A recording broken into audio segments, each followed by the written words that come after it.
अग्रवाल भी इस बीच हमारे साथ जुड़ चुके हैं। उनसे जरा एक बार समझने की कोशिश करते हैं, जब 20,000 के पायदान पे आकर हम खड़े हो गए हों, आगे की दिशा क्या रह सकती है। सर बहुत शुक्रिया समय देने के लिए। ये सर सबके मन में क्वेश्चन चल रहा है कि अब क्या होगा, क्या यहाँ पे बाज़ार थोड़ा ठहरेगा, एक राउंड की छोटी सी प्रॉफिट बुकिंग आएगी जो 300-400 पॉइंट की होगी, या फिर बाज़ार इसी तरह से ट्रैप करता हुआ शॉर्ट्स को थोड़ा 20,500 तक भी जा सकता है।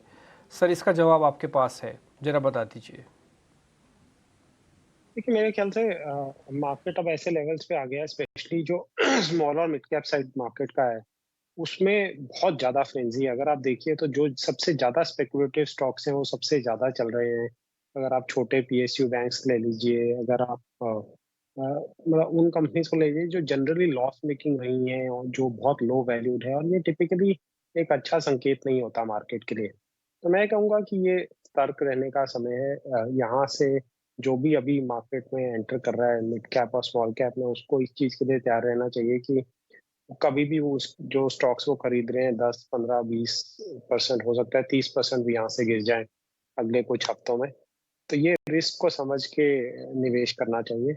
कुछ सेक्टर्स में पोटेंशियल फिर भी रहेगा, लेकिन ब्रॉडली ये समय थोड़ा केयरफुल रहने का है। मार्च में जैसे सब डरे हुए थे, वो खरीदने का समय था। अभी किसी के मन में डर नहीं है, तो थोड़ा संभल के।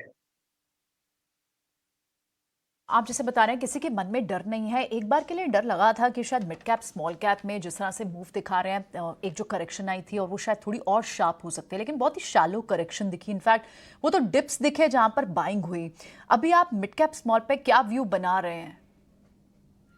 देखिए, हमेशा ऐसे ही होता है कि जब बहुत बड़े मूव के बाद एक दिन में 3-4% मार्केट गिरता है, तो बहुत सारे लोग जो शॉर्ट टर्म प्लेयर्स होते हैं, उनको लगता है कि बस करेक्शन खत्म हो गया और यहाँ पे खरीद लेना चाहिए, क्योंकि बहुत सारे लोग साइड पे भी बैठे होते हैं, उनको भी लगता है कि अब यहीं पे खरीद लेना चाहिए। लेकिन करेक्शन जब स्टार्ट होगा, क्योंकि अगर आप मिड कैप इंडेक्स का अगर आप चार्ट भी देख लीजिए, जितना स्ट्रेट लाइन ऊपर चढ़ा है, 30% प्लस का मूव सीधा एक लाइन सीधी लाइन की तरह आया है, ये सस्टेनेबल नहीं है।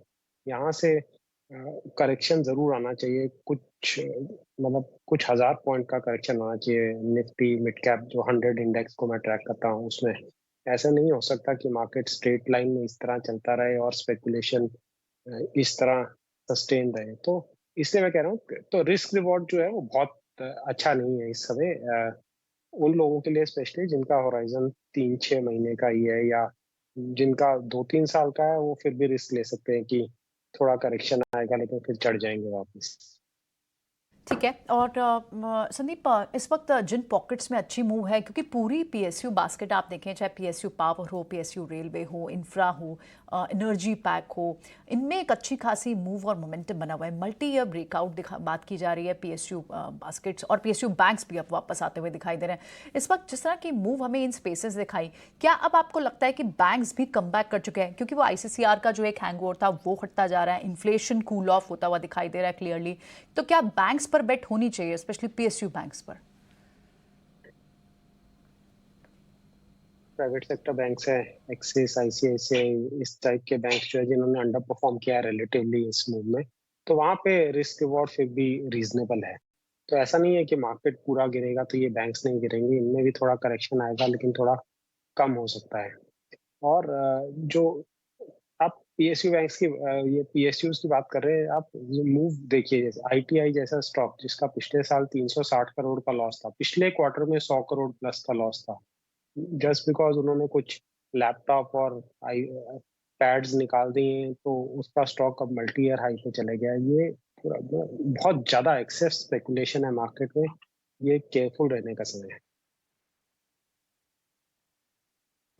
संदीप सर, एक सवाल मेरा है कि हम देख रहे हैं कि बाजार की जो तेजी हुई है, क्या ये वो समय है कि कुछ नए सेक्टर पहचाने जाए आगे की तेजी करने के लिए?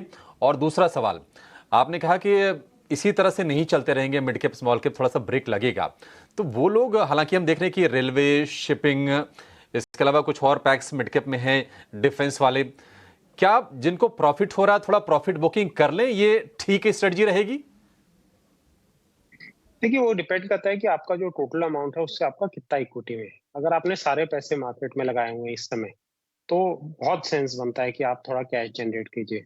अगर आपका टोटल पैसे में से आपने 5-10% ही लगाया है, तो फिर उसमें से निकाल के इतना कोई लॉजिक नहीं है। तो डिपेंड करता है कि आपका कितना एक्सपोज़र है market as a part of, जैसे कि आपके ओवरऑल एक्सपोज़र से। मैं कहूँगा कि अगर आपका इक्विटी एक्सपोज़र आपको एक पर्टिकुलर लेवल पे रखना है, उसके पूरे एक्सपोज़र पे आप है, तो ज़रूर सेंस बनता है कि थोड़ा कैश जनरेट किया जाए। एक और सवाल है। अब देखिए, सितंबर का महीना आधा बीत गया, यहाँ से 3 साढ़े 3 महीने और बीतेंगे और जैसे ही नया साल आएगा ना, पूरा का पूरा जो फोकस होगा वो शिफ्ट हो जाएगा चुनावों पर। तो चुनावों के मद्देनजर, चूंकि बहुत सारे लोग उस हिसाब से भी अपनी प्लानिंग करते हैं, तैयारी करते हैं, आपके हिसाब से कौन सारे सेक्टर्स हैं जिनमें रफ्तार बनी रहेगी और थोड़ा अपना वेटेज उनकी तरफ बढ़ा देना चाहिए? ये चुनाव में अब दो टाइप के व्यू लोग ले सकते हैं कि अगर सेम गवर्नमेंट चलेगी, आपका व्यू ये है, अगर जनरल व्यू ये है, तो फिर कुछ ज़्यादा चेंजेस करने की ज़रूरत नहीं है। अगर लोगों को लगता है कि कुछ गवर्नमेंट में चेंज हो सकता है, तो फिर जिस तरह की रैली हम पीएसयूज़ में देख रहे हैं, जिस तरह की रैली हम कुछ जिन सेक्टर्स पे इस गवर्नमेंट का फोकस है, वहाँ पे रैली आ रही है, वो सेक्टर्स कूल ऑफ हो सकते हैं। लेकिन वो अभी मेरे ख्याल से थोड़ा प्रीमेच्योर है। अभी उसके लिए हमें वेट करनी पड़ेगी और इवैल्यूएट करना पड़ेगा आगे जाके, बट ओवरऑल डायरेक्शनली मार्केट 2-3 साल में ज़रूर अच्छा रहेगा, लेकिन नियर टर्म में जैसे मैंने 2-3 बार कहा है कि मुझे रिस्क लगता है। ठीक है सर, आपने 2-3 बार कहा है, हमें भी यही चीज़ सुन के बड़ी हैरानी हो रही है। आप 2-3 बार ऐसा क्यों बोल रहे हैं? इसका मतलब ये बात है, मद्देनज़र ध्यान देने वाली बात है कि आपको थोड़ा सतर्क रहने की ज़रूरत है। और इसे संदीप सर नहीं कह रहे, बल्कि कई एनालिस्ट ने इसी प्लेटफॉर्म पे आपसे आपकी ये बात आके कही है। बाज़ार के अंदर कोई बड़ी टूट नहीं हुई है, लेकिन टूट होने से पहले ही समझदार लोग आपको थोड़ा इशारा बता रहे हैं। सावधान रहिएगा।